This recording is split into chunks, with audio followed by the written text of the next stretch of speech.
যাত্রীগণ, আপনাদেরকে অবে এবং স্বাস্থ্যকে বাড়িতে পৌঁছে দেবার লক্ষ্যে বাংলাদেশ রেলওয়ে এবার অসংখ্য স্পেশাল ট্রেনের ব্যবস্থা করেছে।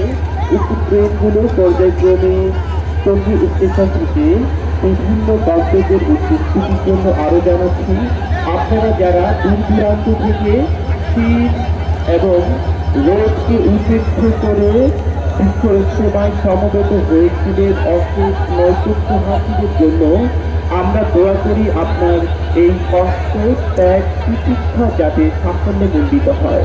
পাশাপাশি আমি আপনাদের একথাও স্মরণ করিয়ে দিতে চাই যে আপনারা যদি আজকের দিনে টিকিট ছাড়া ট্রেনে গমন করার চেষ্টা করেন তাহলে হয়তোবা এই আখিরি মোনাজাতের আসল তৃপ্তি থেকে আপনি বঞ্চিত হয়ে যাবেন। আপনি যদি এই আখিরি মোনাজাতকে সাফল্যমণ্ডিত করতে চান, আপনি যদি আপনার এই আখিরি মোনাজাত দ্বারা তৃপ্তি অর্থাৎ পরিতৃপ্তি পেতে চান, তাহলে অবশ্যই টিকিট ক্রয় করবেন এবং অন্যদেরকে টিকিট ক্রয় করার জন্য উৎসাহী যোগাবেন। ধন্যবাদ।